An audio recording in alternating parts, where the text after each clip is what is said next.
थकित को शांति का वचन भगत सिंह के द्वारा मार्च 4। अपने संपूर्ण मन से यहोवा पर भरोसा रखो और अपनी समझ का सहारा ना लेना। नीति वचन 3 का 5 पद। परमेश्वर की अगुवाई को अनदेखा करने और उसकी आज्ञाओं को ना मानने से हम आध्यात्मिक रूप से अंधे हो जाएंगे। आज हम पाते हैं कि बहुत से लोगों ने आज्ञा ना मानने या आंशिक आज्ञाकारिता के कारण परमेश्वर की बातों के विषय में अपनी दृष्टि खो दी है। उदाहरण के लिए राजा दाऊद ने आंशिक रूप से परमेश्वर की आज्ञा का पालन किया। इसके परिणाम स्वरूप उसे परमेश्वर द्वारा अस्वीकार कर दिया गया।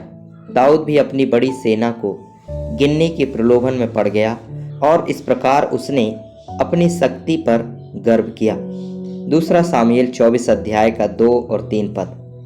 वह अच्छी तरह जानता था कि उसकी सारी जीत परमेश्वर ने जीती है, न कि उसकी अपनी सेना की ताकत से।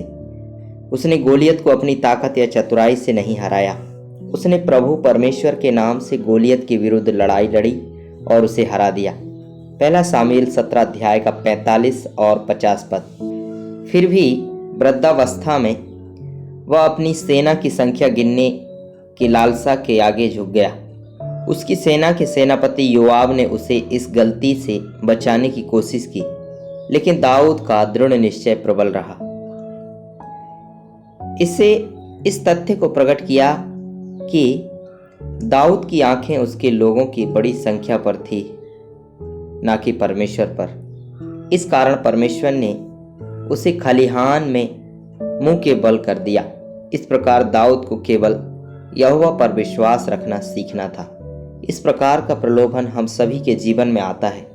हम अपनी स्वयं की इच्छा शक्ति, योग्यता या ज्ञान पर निर्भर रहने या अपने प्रलोभन पर जय पाने या परमेश्वर की सेवा करने के लिए परीक्षा में पड़ते हैं। बहुत से लोग अपने कैमरों, इमारतों और संपत्तियों पर निर्भर हैं।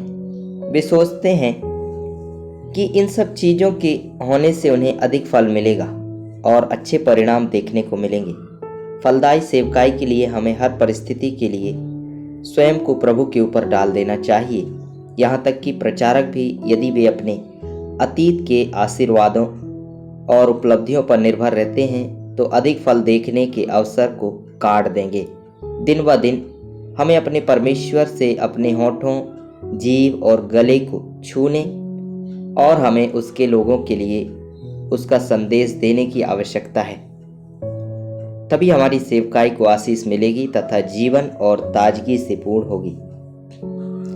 यह आवश्यक है कि हम अपने घुटनों पर जाएं और प्रभु से हमारा अभिषेक करने के लिए कहें और हमें दिन प्रतिदिन अपना संदेश दें। संदेश तैयार करने के लिए हमें कभी भी अपनी चतुराई, क्षमता या ऊर्जा पर निर्भर नहीं रहना चाहिए, क्योंकि इससे विजयी और उपयोगी जीवन नहीं होगा। यह सब सिखाने के लिए परमेश्वर ने यहोशू से लोगों का खतना करने को कहा। उसने उन्हें याद दिलाया कि वे 7 महान राष्ट्रों को जीतने में सक्षम होंगे और कनान की भूमि को अधिकार में लेने में सक्षम होंगे। केवल प्रभु की शक्ति पर निर्भर होकर और युद्ध के अपने स्वयं के हथियारों या सेना की बड़ी संख्या या अपनी चतुराई या षड्यंत्रों पर निर्भर होकर नहीं।